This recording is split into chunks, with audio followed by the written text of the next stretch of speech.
Hi, everybody. Welcome to Sentinel Sports Extra, Guardians Weekly Report. No analytics here. I'm your host, Tim Shirer, or known on Twitter as TB Bucks Tim. But, what a turnaround the Guardians have made since July 6th. It looked like on July 6th that there was no hope for this team in this season. It looked like they were done, finished. Postseason was not an option. And fast forward to today, 36 days later, they have gone 21-8 in their last 29 games. They have won every series and they are now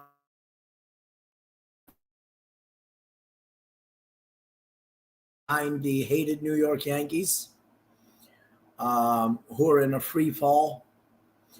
And I'm sure most fans in baseball outside of New York are hoping that continues.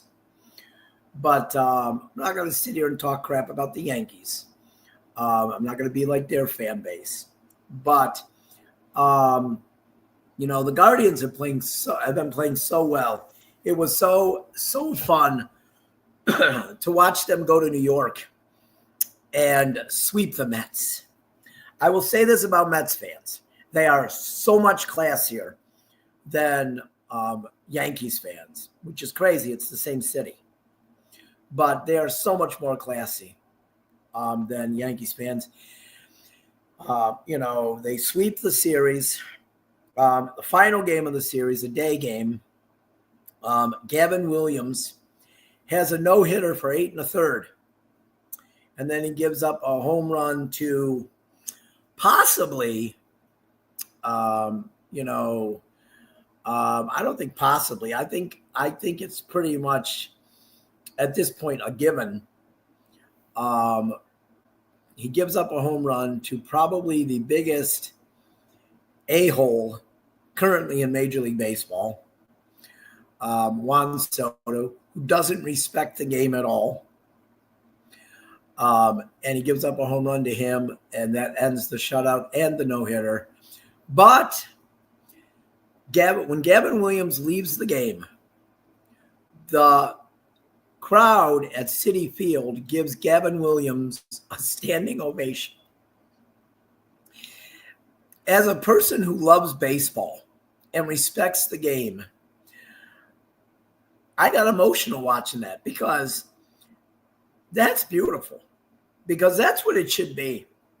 When a guy almost pitches a no-hitter or a guy's going for a no-hitter, even if it's against your team, you celebrate the possibility of a no-hitter.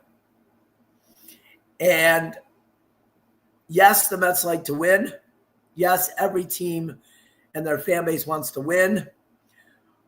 But even though they scored a run on it, and it was a home run, I'm sure Mets fans were a little disappointed too, because a no-hitter is special, no matter who pitches it. I hate the Yankees with a passion. But when Jim Abbott pitched a no-hitter against the Indians, I was happy. I was happy for Jim Abbott. I was happy for the game of baseball, because anytime a no-hitter is pitched, it is special. So Gavin Williams came close. Oh, he's going to pitch one too. He's going to pitch one. Gavin Williams is becoming the pitcher they expected him to be, and he's going to get one. He's going to get one.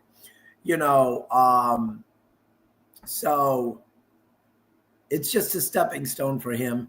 And it was great to see how those Mets fans reacted. The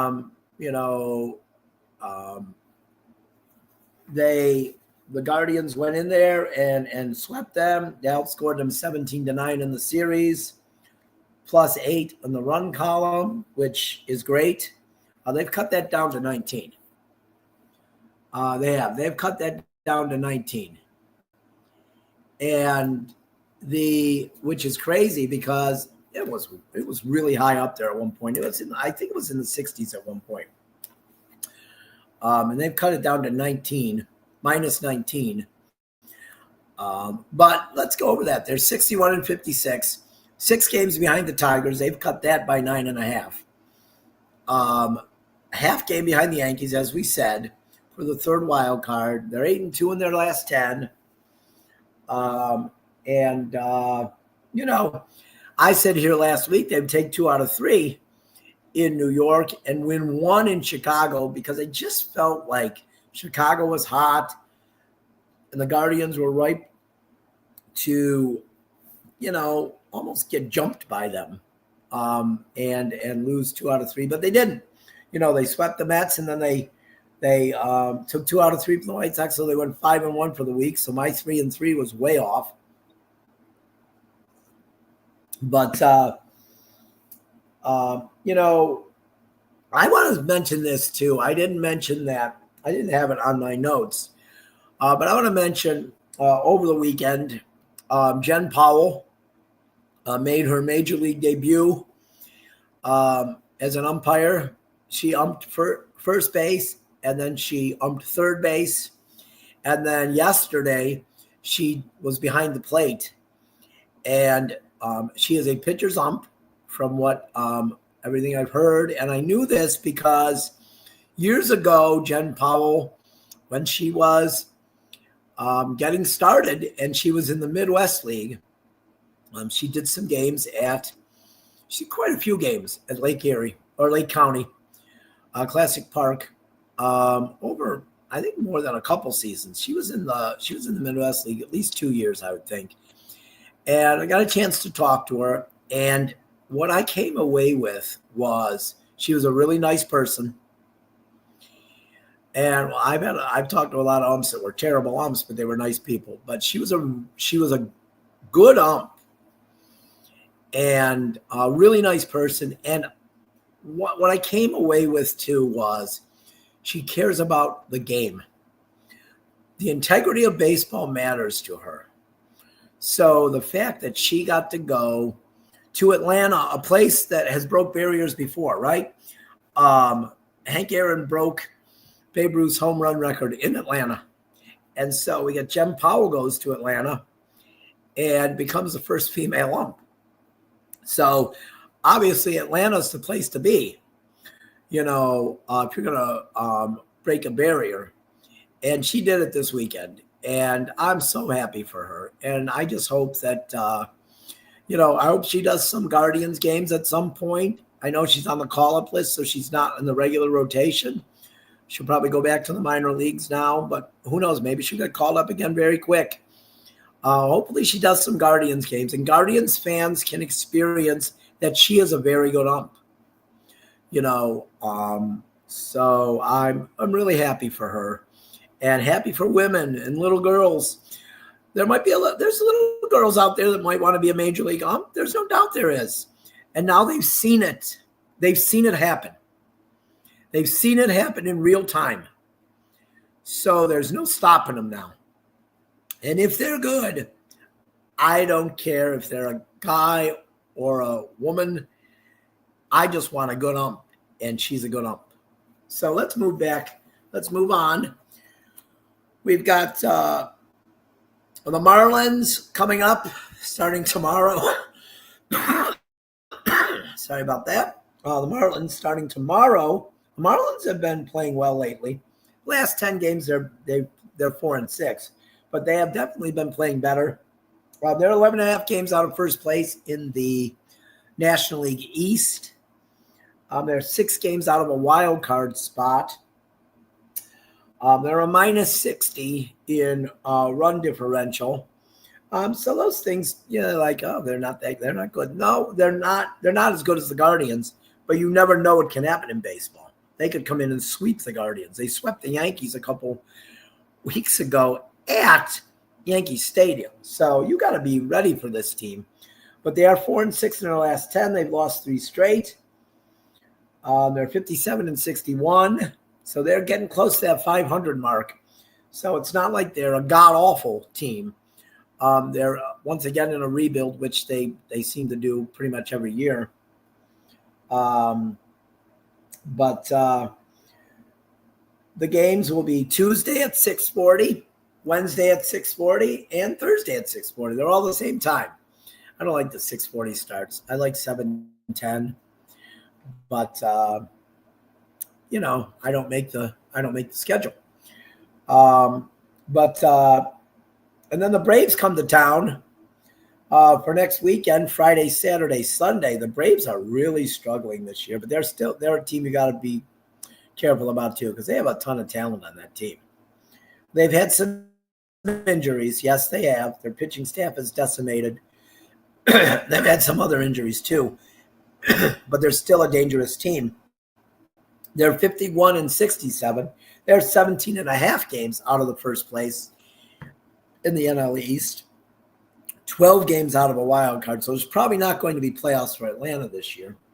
They're -18 in run differential. And they're 5-5 in their last 10, but they have won 3 straight. So those games are Friday, Saturday, and Sunday. Friday at 7:10, Saturday at 7:10, and Sunday at 1:40. So that will be, these are 6 winnable games. You got to go 5-1 at least, I think, in these next 6. I really do.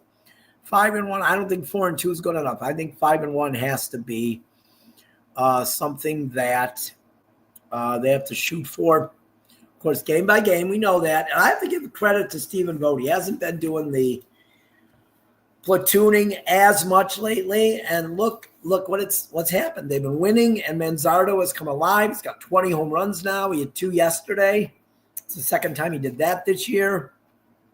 But like I said about those 2 teams coming in, the Marlins and the Braves, they're dangerous. And the Marlins, let's face it, we were 1 strike away from glory against the Marlins, and it didn't happen. So they're obviously a team that has broken our hearts. So they cannot be taken lightly coming into this series. I don't think they will be taken lightly. I think the players, as critical as I was of Stephen Vogt in June, I have to give him some praise. He's done, I don't know. He was, when we thought he was crazy, telling us to stay the course and 1 by 1, and this is a good team. And we were idiots, calling him out. I called for him to be fired at the end of the year. And look, they righted the ship. They're 5 games over 500. When they were 8 games under 500 at 40-48, did any of us think they would be at 5 games over 500 and a half game out of the 3rd wild card? If you're out there and you're saying you did, you're nuts, because none of us did. I talked to baseball people during that time who've been around the game their whole lives, coached at a high level, and they thought it was over for this year, but it wasn't.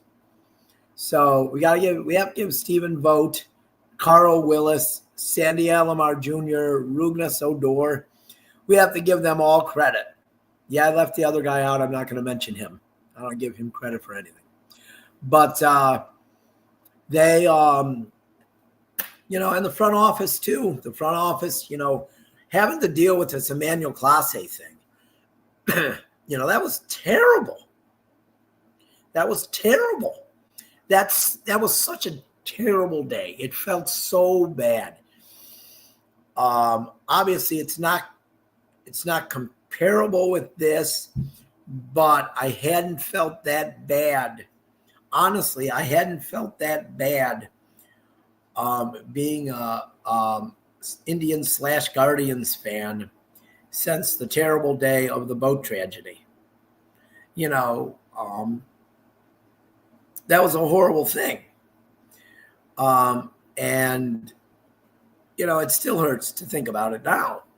That was a tragedy. That was an accident. This was self-inflicted by one of your own players who didn't care about the team. He cared about himself. He was already making a lot of money, but he had to make more. And as I said, Emmanuel Clase can rot in hell as far as I'm concerned, because I never want to see him associated with the Cleveland Guardians again. He's not going to be found innocent. He's guilty. They cleaned their lockers out for a reason. What does that tell you? It's over. So, but they recovered from this. It's crazy. They've recovered from this. Hunter Gaddis, Cade Smith saving, sharing the closer role. Other guys have stepped up. It's great. And from what I understand, Tim Shirer is close to being back with the team. He's fixed some of the stuff that he struggled with. So I'll tell you what, they made the right moves. We can doubt them. We can criticize them. That's our jobs. That's what we do. But this past 29-game stretch has been simply amazing. So we got to give credit. If we're going to rip people, we have to give them credit also. Also, one of the reasons they've been good in the last 10 games, he's played 8, is a guy named Colin Joseph Kafus, better known as CJ Kafus. Well, he's been playing third base and first base. They called him up from Columbus. And since he's been up, he's has 269 average. He's hit 1 home run, 3 triples, 5 RBI, on base percentage of 321, OPS of 821, and a slugging percentage of 500. He's struck out 9 times and he's walked twice. But in his last 5 games, he's even better because he's been playing every day now. He's played 3 straight games. Last 5, he's hitting 300, a home run, 2 doubles, 4 RBI, on base percentage of 364, OPS of 914, and a slugging of 550. So that's pretty darn good.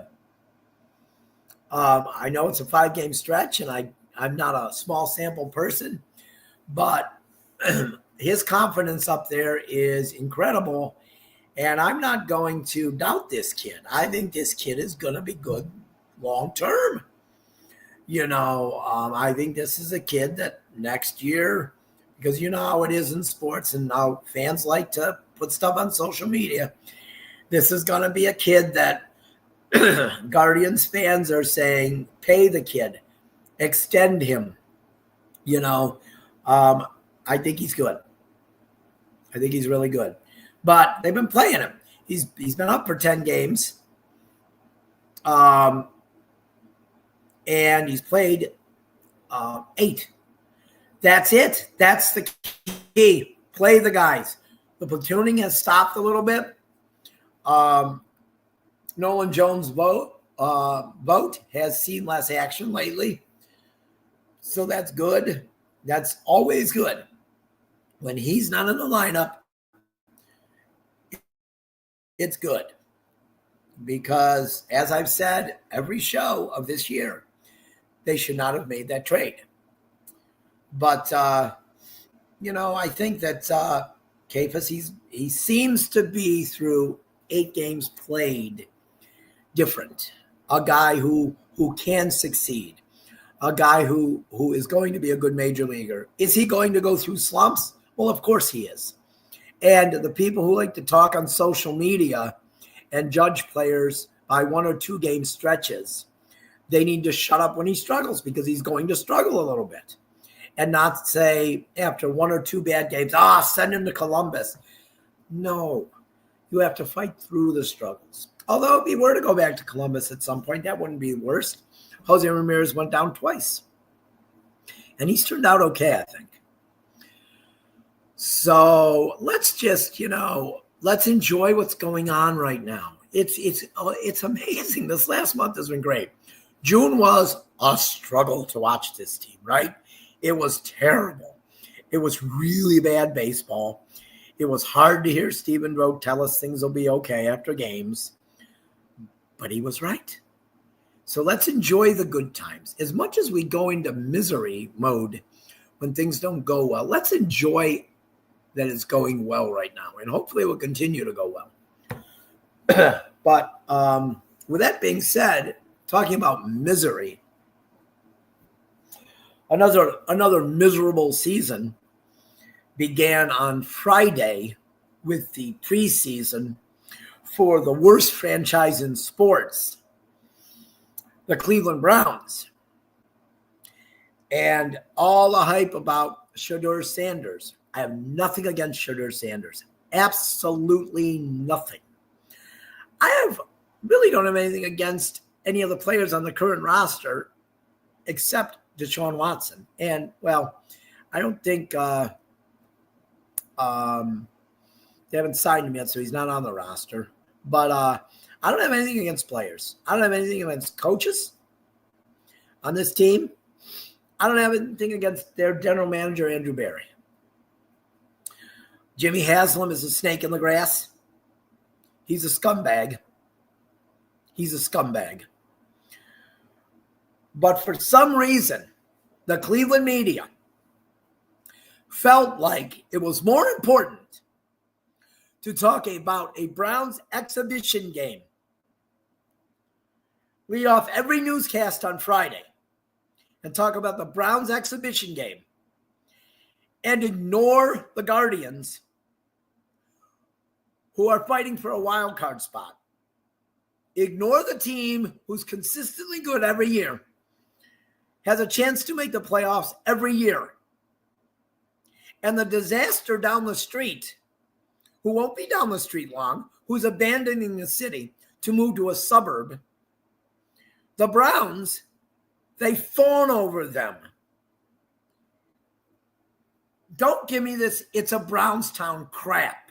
You brainwashed people to believe it's a Brownstown. That's the crap that's happened. Some radio hosts who've been around a long time in this city are starting to call the media out for this bias. Channel 3, for one. Look, I'm not holding the sports anchors accountable here because they have to do what they are told. They are producers. They have a station manager. Those are the ones who are the problem. Channel 3, a partner with the Guardians, basically ignored them on Friday into Saturday. Basically ignored them. I timed it. Friday night. 2 minutes and 13 seconds about the Browns. 26 seconds about the Guardians. 26 seconds about a regular season game for a team that's fighting for a playoff spot. And over 2 minutes for a football team that has sucked for the past 26 years and is playing a preseason game. The only reason this is a Brownstown is because the media wants it to be a Brownstown. This is a baseball town. But the media doesn't respect the baseball team. And they don't even respect the basketball team. Let's face it. If the Browns had something going on during the playoffs or the end of the basketball season, the Cleveland media is talking about that crap. It's pathetic. You should be ashamed of yourselves. Oh, yeah, sure, I don't have the followers you have. I don't get the hits that you get. Bullshit, and who cares about that?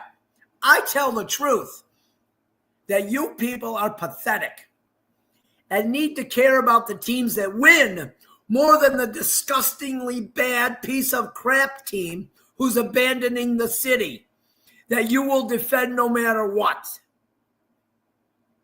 But that's enough time spent on that piece of crap. Talking about that piece of crap, the Cleveland Browns.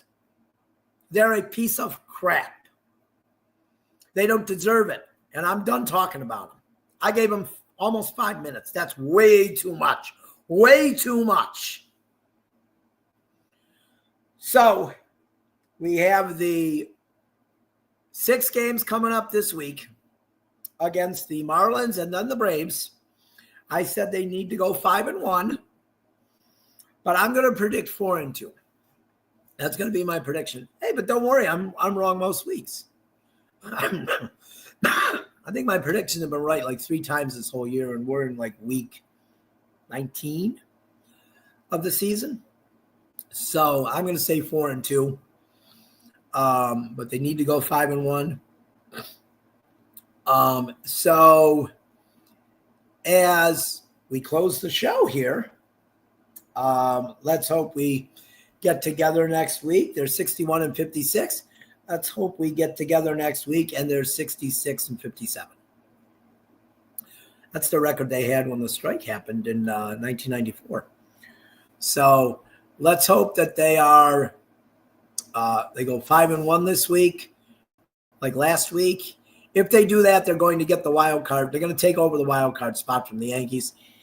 And I'm going to say if they go 5-1, they're going to cut that Detroit lead to 4 games overall and 3 in the loss column by the end of this week. So let's hope that I didn't just jinx it. Let's hope that there's another good week in store for the Guardians here. And then next Monday, we will convene again at this time on these BAT platforms. Facebook, Lake County Sentinel. YouTube, Lake County Sentinel Podcasts. Sentinel Sports Extra here on Sports Sentinel Preps. And that's it. If you have a question for me, if you want to yell at me or call me names, I am at TBBucksTim on X, Twitter. If you if you don't like me, if you want to say stuff about me, go ahead. That's fine. I can take it. Unlike these big media personalities, I can handle your criticism. I won't hold it against you. So until next time, everybody have a great week. And go Guardians.